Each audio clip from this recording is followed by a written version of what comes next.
So guys, this is me, Mr. S. Jomo. Right now, I'm gonna give you the update regarding a viral video which is going on. So in this video, as we can see that our beloved Srimati Toko Sheetal, who is the social worker as well as former MP candidate. So she asks to me, this Dr.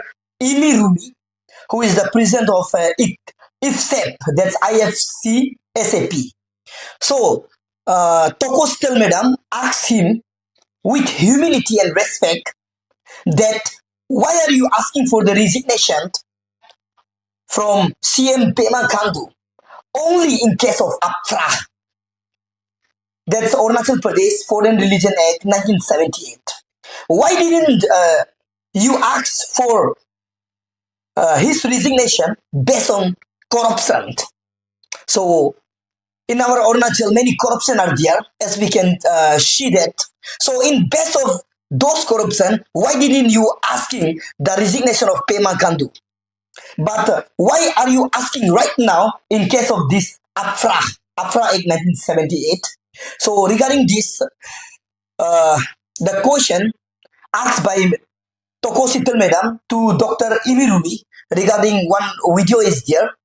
So regarding that video, let me show you the glimpse of footage of it. Dr. Imi Rumi ji, you're like a fatherly figure. Just feel again आपका recent statement regarding the implementation of APFRA Act 1978. If Honorable Chief Minister of the state doesn't implement this act, you mean to say that you are demanding the changing of leadership in the state? Well, it's very funny to hear such kind of words from you, as I never expected the intellectual like you, the senior people like you, the most educated person, the most experienced person, especially you belong from the science background, as a doctor by profession. How come the word like this come out from your mouth? It really just, I don't digest it. Since the leader, what I believe is that the leader has to be very much rational ideology, rational philosophy, and the rationalism is must in any field. If you are a true leader in your own place, if you think yourself as a true sons of the Ane Arunachal, and you are the true sons of all the indigenous, believer, that you feel that you are the elder brother of the all indigenous people and one of the senior most citizen of the state, you should try to teach your people, your co-citizen, about the rational ideology. Why you are stuck in the midst of the ocean of the religious battle? I feel very sorry to see that such kind of behavior and attitude, it's from you. Anyways, the funniest part from your end is that you're demanding for the changing of leadership. Why? You never raise any question regarding the rampant corrupt practices in the state. You never raise any question in the quality of education. You never raise any question on the quality of roadside work, construction work. Many things are there which could have been attracted your attention, but no, you are only you are stressing on this APFRA 1978 Act. For your kind information, dear fatherly figure, elder brother Dr. Imi Rumi जी, आपके जानकारी के लिए मैं बता दूं, आपकी छोटी बहन तोको शीतल, कि हम एक सभ्य समाज में रहते हैं. The society we are living is now a ultra modern society. यहाँ पे एक लीडर होने के लिए आपको हर तरह की 4 एंगल से लोगों को साथ में लेके कंसिडर करके चलना पड़ेगा। आप किसी को उकसाने की कोशिश करते करते करते अब जब आप उकसा नहीं पाए तो आप धमकी पे उतर आए। आप किसको धमकी दे रहे हो? एक ऐसे लीडर को जो बहुत ही फार साइटेड है, जिन्होंने माफ लिया कि अगर ये एक्ट ऐसे ही एब्रप्टली अगर इसको हम इम्प्लीमेंट करते हैं तो कितने घरों से कितना जनाजा निकलेगा। डॉक्टर रूमी साहब, आप क्यों पीछे पड़े हैं इस एक्ट को लेकर के? जैसे कि honourable chief minister of the state mister Pema Khandu ji, उनका स्टेटमेंट मैंने सुना।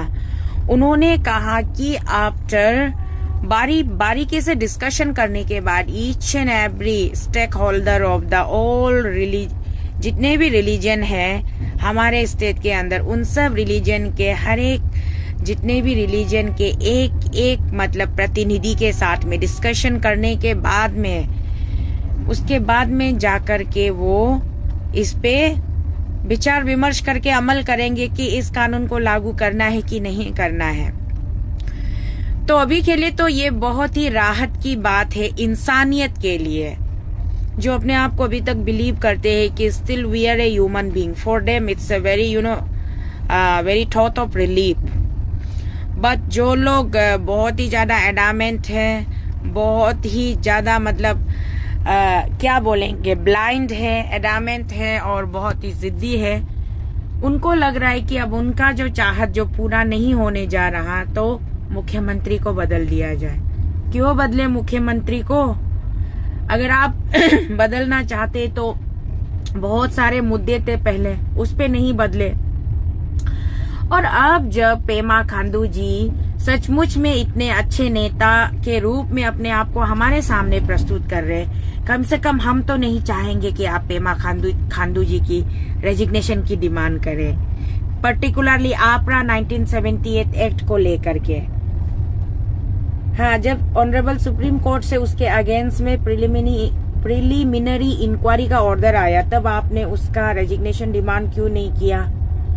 जब उसके ऊपर में मोर देन 1275 करोड़ का घोटाला का चार्जेस आया, तब आपने उसका रेजिग्नेशन डिमांड क्यों नहीं किया? अब तो भाई पेमा सर ने भी ओपनली बोल दिया है कि सुप्रीम कोर्ट वालों ने जो ऑर्डर पास किया उसको पूरा कोऑपरेट करते हैं, और सीबीआई वाले भी अरुणाचल में आके इन्वेस्टिगेशन ऑलरेडी कर रहे हैं और एवरी इन्वेस्टिगेशन में वो कोऑपरेट करने को तैयार है एनी टाइम, ऐसे बोल के पेमा जी ने भी डिक्लेयर कर दिया। सो हमें कोई प्रॉब्लम नहीं है, हम बिल्कुल पेमा जी के साथ हैं। और अगर आप डॉक्टर रूमी, आप पेमा जी का इस्तीफा इस टॉपिक को लेकर के, आपरा 1978 एक्ट को लेकर के अगर आप उसका इस्तीफा डिमांड करते हो, तो हम प्रे करेंगे आपने प्रभु यीशु मसीह से, परमेश्वर से, कि पेमा खांडू जी कभी भी वो मौका ना आए कि पेमा खांडू जी को इस्तीफा देना पड़े सिर्फ और सिर्फ आपरा 1978 एक्ट के वजह से। ये मुमकिन ही नहीं है, कभी होगा भी नहीं, और हमारा मुझे विश्वास है कि हमारा परमेश्वर ऐसा कभी होने नहीं देगा। मैं भारत की बेटी हूँ, हिंदुस्तान की बेटी हूँ। जय हिंद बोलना मेरा स्वाभिमान है, जय श्री राम बोलना हमारी पहचान है, परमेश्वर यीशु मसीह को हम प्रेज द लॉर्ड बोलना हमारी अपनी मान सम्मान, हमारा सिक्योरिटी, हमारा प्राइड है। जय दोनी पोलो बोलना हमारा आइडेंटिटी है, हमारा पहचान है, हमारा गौरव है, हमारा शान है, सब कुछ है, हमारा आन है, हमारा बान है। हम किसी भी वजह से अपने किसी भी लोगों को, चाहे वो हिंदू हो, मुस्लिम हो, सिख हो, ईसाई हो, बुद्धिस्ट हो, किसी को हम बंटवारा नहीं करते। हम सबसे पहले इंसान के अंदर इंसानियत ढूंढते हैं। आपको भी एक छोटी बहन, एक छोटी बेटी होने के नाते आपको भी एक सलाह दूंगी, आदरणीय पिताश्री डॉक्टर इमी रूमी जी, नफरत की राजनीति छोड़िए, धर्म के नाम पर काले गोरख राजनीति छोड़ दीजिए, इंसानियत बनकर आइए। आप खुद डॉक्टर रहे, आपके पूरे प्रोफेशन में आप हॉस्पिटल में रहे। मैं आप ही से एक सवाल करती हूँ, जब भी कोई पेशेंट सीरियस एक्सीडेंट या कुछ एक किसी का इमरजेंसी डिलीवरी केस हो या फिर एक्सीडेंटल मैटर हो या फिर कुछ भी मतलब सीरियस इश्यूज में, सीरियस अर्जेंसी में ब्लड बैंक जाना पड़ता है जब ब्लड की ज़रूरत होती है। तो डॉक्टर क्या चेक करते हैं? ब्लड ग्रुपिंग चेक करते हैं कि उसके अंदर रिलीजन चेक करते हैं कि ये हिंदू है ना, मुस्लिम है ना, इंडिजिनस है। A positive, B positive, O positive, A negative, B negative, A B positive, A B negative, जो भी है वो चेक करने के बाद में तुरंत उसके सेम ग्रुप का ब्लड अगर ब्लड बैंक में अवेलेबल होता है तो वो जल्दी ही एकदम within no time patch करके उस पेशेंट के अंदर में उसको इन्फ्यूज किया जाता है, मतलब उस पे चढ़ाया जाता है वो ब्लड। तो इट नेवर एवर हैपन कि आप किसी भी पेशेंट को ब्लड चढ़ाने से पहले उसका धर्म जाति पूछे होंगे। तो आप बताइए, इंसानों के अंदर हम जब किसी और का खून किसी और के शरीर में चढ़ाते तब हम ये इस बात की केयर नहीं करते कि हम हिंदू से खून ले रहे हैं ना, क्रिश्चियन से खून ले रहे हैं ना, इंडिजिनस से खून ले रहे हैं। अभी आपको इतना क्यों फर्क पड़ रहा है? अरे एक अच्छा समाज बन के जीने दीजिए ना, रहने दीजिए हम सबको। आप क्यों हमें बांटने पर तुले हुए हो? मत बांटिए। और आप जितना भी बांटने की कोशिश करोगे वो बंटवारा हम होने नहीं देंगे। हम सब एक है, एक परिवार है, ये बात याद रखिए। अरुणाचल एक परिवार है, एक घर है और इसकी मुखिया अभी श्रीमान पेमा खांडू जी हैं और हम सब बहुत खुश है पेमा खांडू जी की लीडरशिप में। वो सबको एक छत्र छाया के नीचे रखना चाहते हैं, उनको अच्छा काम करने दीजिए, बीच रास्ते मत आइए। डॉक्टर इमी रूमी जी, मेरा ये संदेश और अपील, ये मैसेज आप तक पहुंचे, ये मुझे विश्वास है और बहुत ज़्यादा शुभकामनाओं के साथ मैं आपको ये मैसेज, ये वीडियो भेज रही हूँ कि ताकि आप इसको सुने, समझे और इसको एक्सेप्ट करें। धन्यवाद।